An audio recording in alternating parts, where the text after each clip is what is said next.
দর্শক ভাইয়েরা, আমরা চলে আসছি সাভার বাইফেলে। এখানে একটা আজব ঘটনা ঘটে গেছে। এই ঘটনা শুনলে আপনাদের চোখ কপালে উঠে যাবে। এখানে মাত্র 12 বছরের একজন মেয়ে, সে বিয়ে করছে 76 বছরের একজন চাচারে। আমরা একটু কথা বলবো। চাচা ভালো আছেন? ইনশাল্লাহ। চাচা আপনার নাম কি? মোহাম্মদ রজব আলী। আচ্ছা রজব আলী চাচা, আপনার বয়স কত অরিজিনাল? 76 বছর। তো 76 বছর। তা আপনি এই যে বিয়ে করছেন, আপনার পাশে মাত্র 12 বছরের একটা বালিকা বলা যায়, তা আপনি কেন বিয়ে করলেন এই বালিকারে? বিয়ে করছে, আমার দুটো পোলা আছে, একটা মাইয়া আছে, তারা ভাত কাপড় দেয় না। আচ্ছা, আপনার ছেলেরা কি করে? তারা দেশে বাড়ি কাজ করে। দেশের বাড়ি কাজ করে? হ্যাঁ, কি কাজ করে? তাঁতের কাজ করে। তাঁতের কাজ করে? জি। আর তাদের হচ্ছে আপনি বিয়ে শাদী করাইছেন, আপনার ভাত কাপড় দেয় না, না। আপনি এখানে সেখানে থাকেন। হ্যাঁ। আপনার স্ত্রী নাই? না, স্ত্রী মারা গেছে কত বছর? 4-5 বছর। 4-5 বছর আপনি এখানে সেখানে থাকেন, অনেক কষ্টে দিন যাপন করতেছেন। জি। তা আপনি এই যে যে বিয়ে করছেন, এ তো বলা যায় একটা বালিকা, মাত্র 12 বছর বয়স।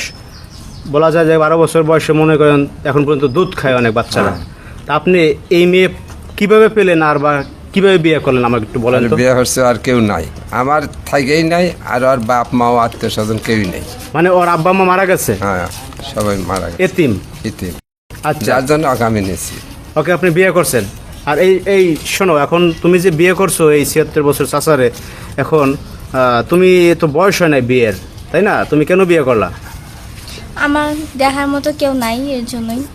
মানে তোমার দেখার মতো কোনো লোকজন নাই, এই জন্য তুমি বিয়ে করছো? তো এখন ঘটনা হয়েছে চাচা, এখন এই যে যে সাভার বাইফেল আছেন, আমরা তো যতদূর জানতে পেরেছি আপনি ভাড়া বাসায় থাকেন এখানে। জি। মানে আপনি এক পর্যায়ে মেয়ে বলা যায় ভাগাই নিয়ে আসছেন। নিয়ে আসে তো, তাই দেশে বাড়ি তখন ফেরে আছে, পোলা তো মাইনে নিল না। যার জন্য আপনার অরিজিনাল বাড়ি কোন জায়গা? সিরাজগঞ্জ। সিরাজগঞ্জ। জি। তো ওইখান থেকে হচ্ছে আপনি কেন আসলেন এখানে? সাভার বাইফেলে কেন থাকতেছেন ভাড়া বাসায়? আমার কাছে থাকা যায় না, তো তারা দেখতে পারবেন না, এটা মাইনে নেয় না। আর গ্রামবাসীও আপনার আসলে ভালো চোখে দেখতেছে না। ভালো চোখে দেয় না। হ্যাঁ, তারপরে আপনি বিয়ে করছেন, ভালো কথা, 76 বছর বয়সে একটা পোক্তশক্ত মেয়ে বিয়ে করতেন, আপনি বিয়ে করছেন একটা নাবালিকা শিশু। তাহলে এর নিয়ে বিয়ে করে তো আপনি আরো বিপদে পড়ছেন। বিপদ এখন আল্লাহ যা করে তা করবে। আপনাদের এই ভিডিও তো পুরা এখন তোলপাড় নেট দুনিয়ায়। হ্যাঁ, এখন ঘটনা হয়েছে যে আপনি কি এই বউ নিয়ে এখন সুখে আছেন? আলহামদুলিল্লাহ, হ্যাঁ, সুখে আছি, কোনো সমস্যা নাই। না।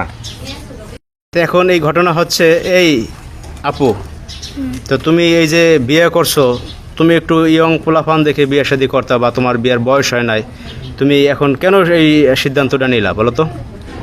এখন ওনারে থাইকা কেউ নাই, আর আমার নাই তো কেউ।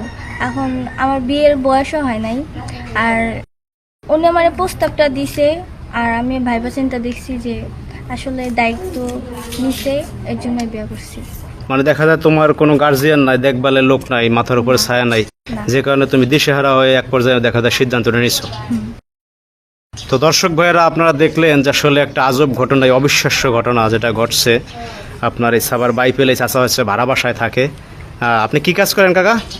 সিরামিক্সে কাজ করি। সিরামিক্সের কাজ করে এখানে।